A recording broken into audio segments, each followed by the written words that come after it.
안녕하세요. 11월 21일 월요일입니다. 어제 주일 다 잘 보내셨고요. 또 오늘 한 주간 새로운 마음가짐과 각오를 가지고 또 출발하게 되었습니다. 이 한 주간 동안도 우리 마음속에 하나님이 주시는 기쁨과 감격과 희열로 가득 채워지시기를 바랍니다. 오늘은 사도행전 2장 22절입니다. 이스라엘 사람들아 이 말을 들으라. 너희도 아는 바에 하나님께서 나사렛 예수로 큰 권능과 기사와 표적을 너희 가운데서 베푸사 너희 앞에서 그를 증거하셨느니라. 아멘.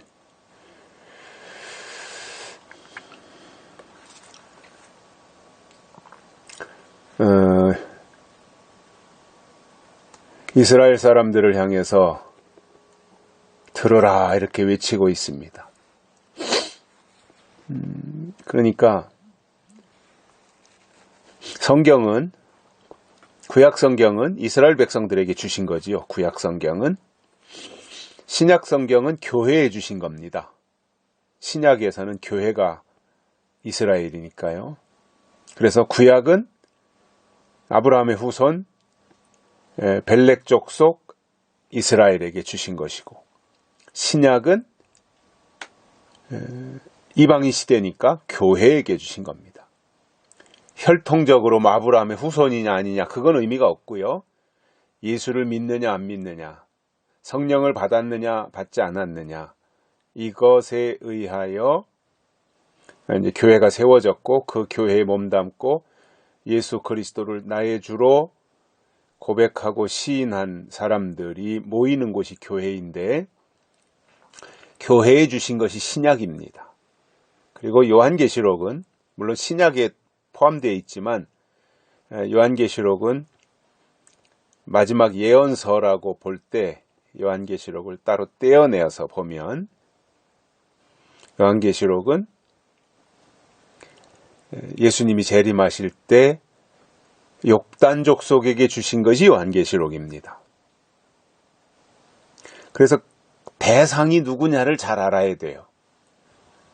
그 시대마다 하나님이 말씀을 주신 대상이 누구냐, 이것을 바로 알 필요가 있는데, 오늘 여기에 보면 베드로가 지금 설명하는 거잖아요. 14절부터는 쭉 지금 베드로가 설명하는 내용인데, 이스라엘 사람들아 이 말을 들으라. 자, 베드로를 통해서 하는 이 말을, 그 설교를 잘 들으라는 거예요. 잘못 들으면 오해하게 되고, 잘 들으면 이해하게 돼요. 오해하느냐 이해하느냐, 그것은 간발의 차이이지만 결과는 전혀 다릅니다. 우리는 오해하는 자들이 되면 안 되고 이해하는 자들이 돼야 됩니다. 되도록이면 하나님의 말씀을 이해해야 되고, 교회 안에서 일어나는 일들에 대해서 신앙적으로 이해하려고 해야 되고, 또 세상에 나가서도 사람들과 대인관계를 하는 데 있어서도 사소한 것을 가지고 자꾸 오해하려고 할 것이 아니라 이해하려고 해야 되는 것이 맞아요. 역지사지라고 상대방의 입장에 서면 다 이해가 되거든요. 그런데 자꾸 내 입장에서만 보려고 하면 이해가 안 되는 거예요. 이해가 안 되면 오해하는 거거든요. 그래서 하나님의 말씀을 이해하기 위해서는 잘 들어야 돼요. 그래서 베드로가 이 말을 들으라 이스라엘 사람들아.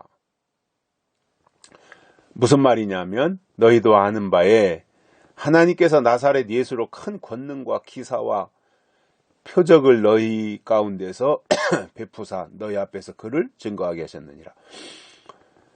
하나님께서 예수님으로 하여금 권능을 나타내시고 기사와 표적을 베푸셨다 이거예요.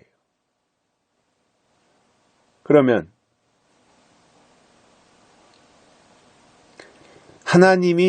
하나님에게 베드로가 지금 사도행전 2장을 기록할 때 당시에 하나님에게 있어서 제일 중요한 관심이 뭐였냐면 예수님이었다는 거예요. 그래서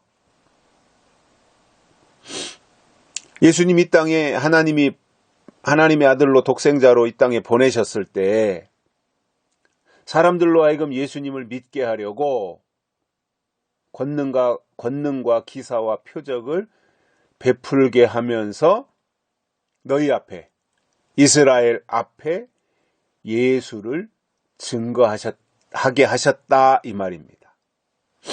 그래서 신약은 오신 예수를 증거했어요. 그 사복음서가 끝나고 나면 사도행전에서 예수님이 승천하시니까 부활하신 지 40일 만에, 그리고 이제 사도행전 이후로 쭉 성경이 기록되지 않습니까?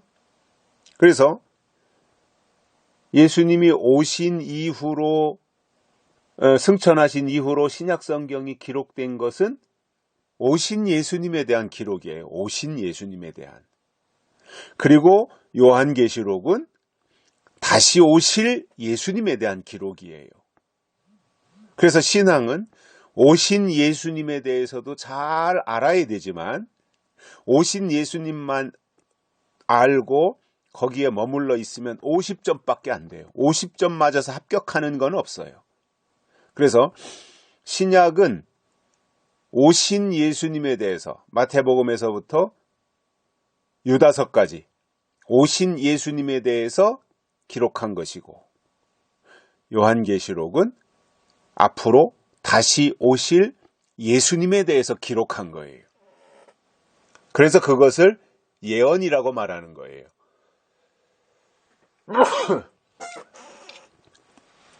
그래서 구약과 신약 66권을 통틀어 놓고 보면 구약은 예언입니다. 예언.